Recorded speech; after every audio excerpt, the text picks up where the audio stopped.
bagi kucing. Luwal-luwal. Dalam.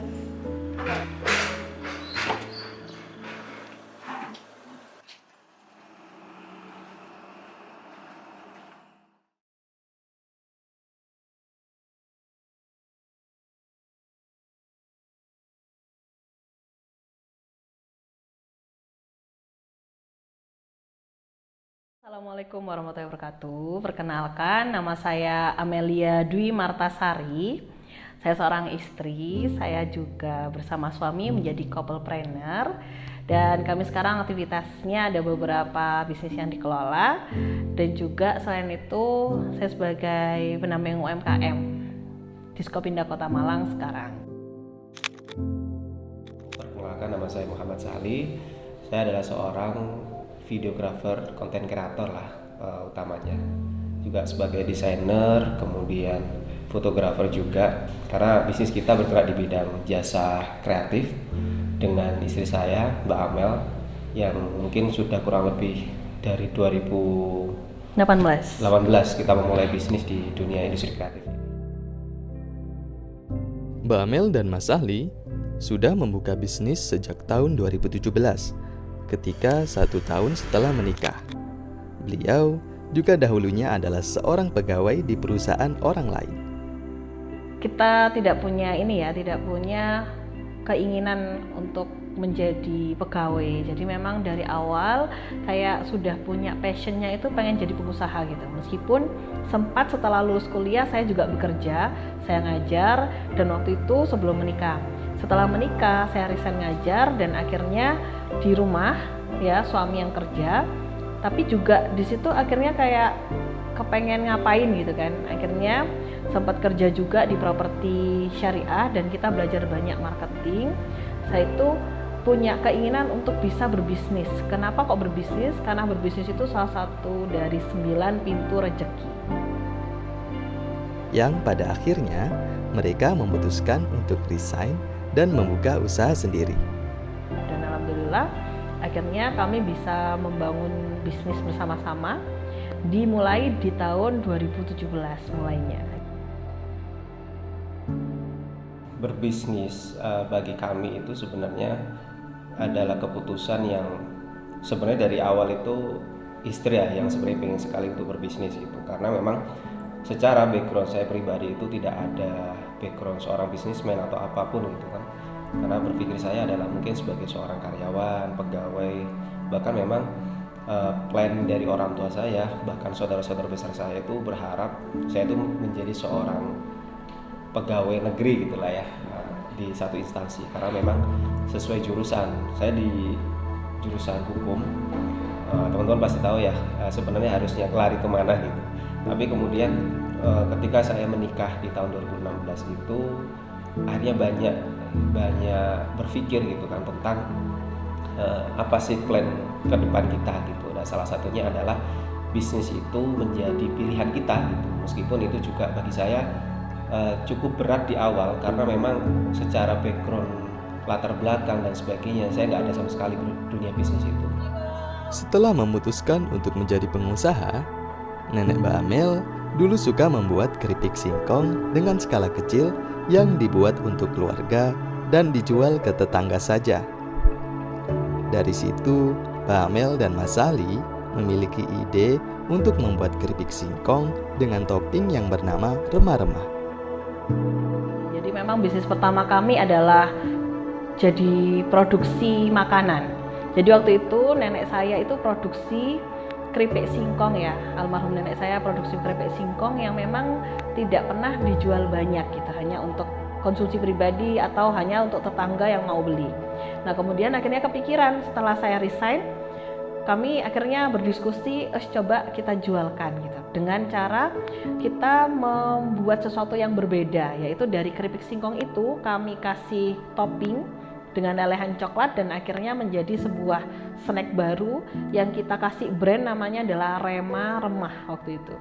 Nah, di awal itu kami menjajakan produk kami itu dengan cara kita ikut bazar-bazar. Nah, yang pertama banget kita pernah coba adalah kita bazar di tempat yang waktu itu kita kontrak di sana. Waktu itu kita kontrak di sebuah rumah, di tempatnya ada di daerah Plausan waktu itu, dan setiap hari Minggu itu ada pengajian yang sangat ramai, sehingga kita jualan di sana di pinggir jalan gitu buat jualan. Dan di situ juga pertama kalinya saya juga tahu kalau suami itu sangat malu gitu waktu jualan gitu ya kan, karena kalau jualan kan kita nggak boleh diem aja ya, harus kayak bilang ayo beli. Nah itu suami nggak mau sama sekali saking malunya, karena basic keluarga memang tidak pernah ya jualan yang seperti itu gitu. Seperti yang kita tahu, seorang bisnismen itu berkaitan dengan mental. Apalagi di momen ketika masih baru buka dan berinteraksi dengan customer. Itu menjadi tantangan besar juga bagi saya, seorang pribadi yang secara leadership mungkin di bidang bisnis ini belum begitu bagus ya. Jadi untuk menghadapi seorang customer saja itu gak bisa ngomong gitu loh, apalagi ketika tiba-tiba ada customer mungkin yang datang nanya-nanya, itu mungkin di awal-awal masih istilahnya masih malu lah ya, menawarkan dan sebagainya. Suatu hari, Mbak Amel dan Mas Sahli sedang melakukan pemotretan di tempat mereka menjual keripik di bazar. Lalu, pada suatu titik kita pernah ketemu sama UMKM yang meminta tolong pada kami gitu. Jadi kami diminta untuk memfotokan produknya. Nah ini juga momentum bagi kami. Suatu hari ketika kita diminta, ternyata kita tidak pernah melakukan itu gitu kan.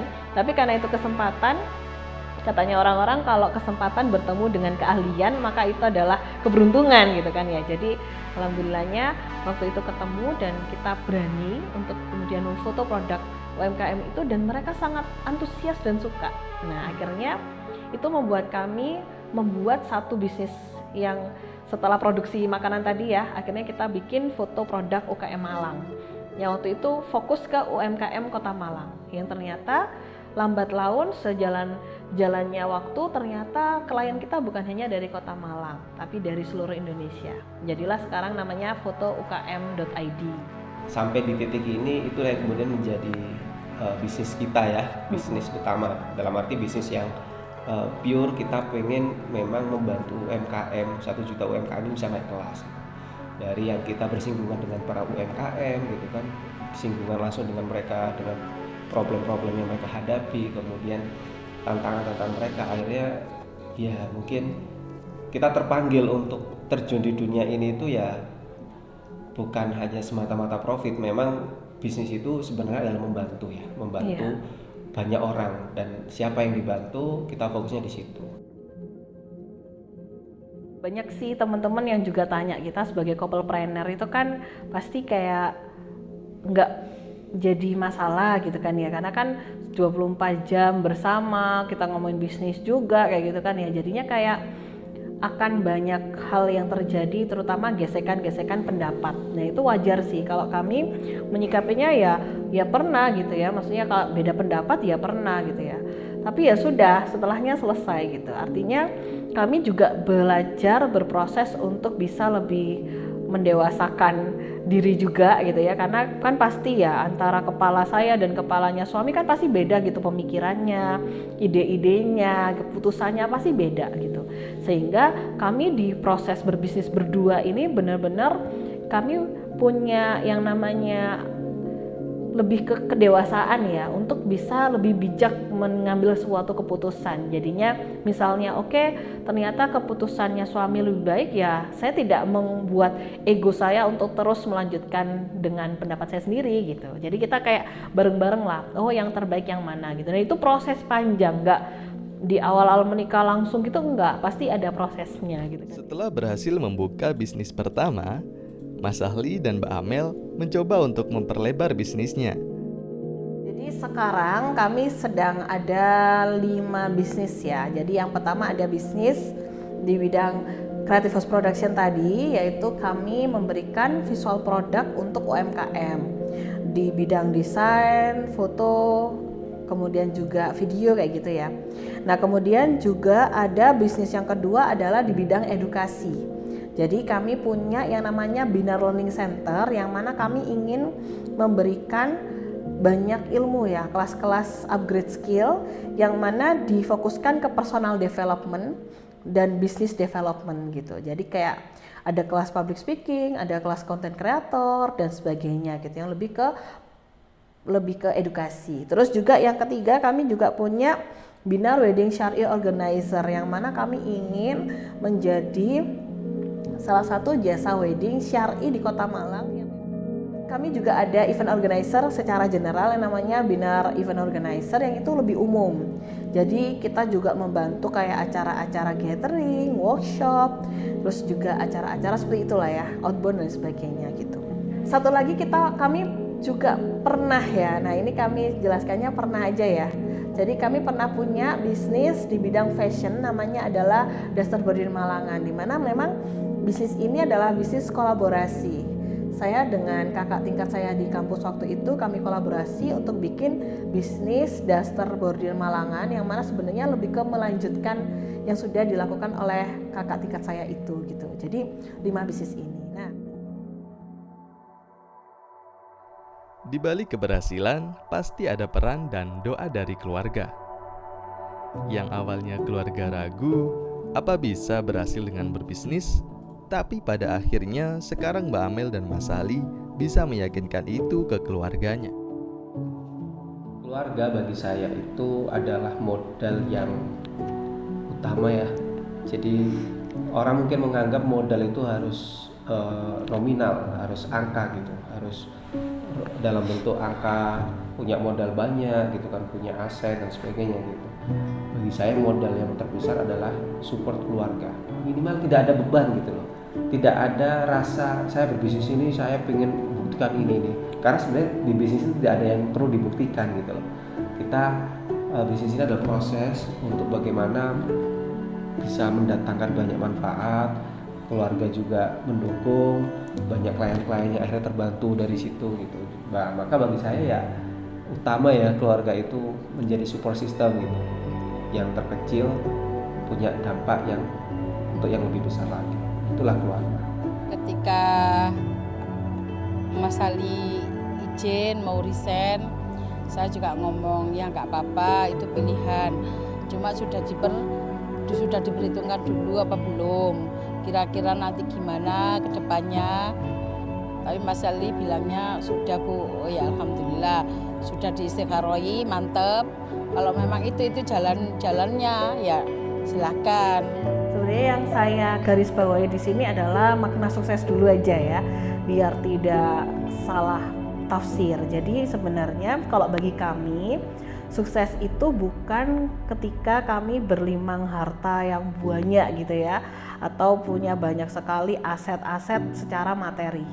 Tapi bagi kami sukses adalah ketika bisnis kami itu punya dampak sosial atau kebermanfaatan yang lebih besar bagi orang lain gitu. Jadi kita tuh bahagia gitu kalau misalnya ketika kita punya customer, kita punya klien, terus mereka bilang suka, mereka bilang apa yang kita jual atau jasa kita itu bermanfaat buat mereka, itu kami bahagia gitu. Dan ketika kami bahagia, terus akhirnya kami juga punya tim, kami bisa membayar tim, itu rasanya juga bahagia gitu. Jadi sebenarnya menurut kami sukses itu begitu. Jadi mudah-mudahan apa yang dilakukan itu langkah yang terbaik, yaitu yang benar-benar amanah. Jadi bukan untuk mencari keuntungan sendiri, ya kita memang hidup di dunia ini untuk mencari apa itu supaya kita itu bisa sukses, tapi jangan lupa untuk membantu orang-orang, bersedekah, membantu orang-orang yang membutuhkan. Ya membantu bukan cuma harta benda, bukan tenaga, ilmu itu bisa bermanfaat untuk kalangan lebih banyak, lebih luas gitu loh Mas.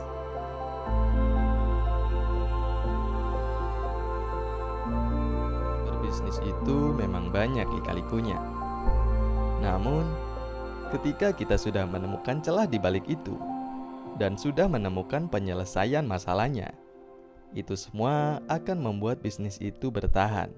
dari saya kita nggak perlu kok melihat pencapaian orang lain, karena sebenarnya kehidupan kita bukan tentang berlomba dengan orang lain, tapi hidup kita adalah tentang berlomba dengan diri sendiri, berlomba dengan diri kita hari ini dan diri kita yang kemarin. Sehingga pastikan diri kita hari ini menjadi diri kita yang lebih baik daripada kemarin. Dan sampai jumpa di puncak kesuksesan kalian. Yuk mulai aja dengan berani dan pasti kalian akan bisa mencapai tujuan kalian. Tujuan kita adalah bisnis dan apapun itu sebenarnya adalah lebih kepada menguatkan keyakinan kita, niat kita untuk melakukan sesuatu. Karena urusan cara prosesnya itu adalah urusan yang akan datang sendiri gitu, akan datang dengan sendirinya. Maka selama kita punya tujuan, punya visi yang kuat terhadap diri dan ada gambaran plan yang jelas, maka urusan cara atau urusan apapun itu akan didatangkan dengan sendirinya gitu. Dan itulah yang kemudian kita harus juga rasakan gitu. Ya. Ketika kita sudah punya visi misi yang jelas, maka Allah mungkin Tuhan kita akan memudahkan prosesnya. Mungkin itu yang bisa kami sampaikan.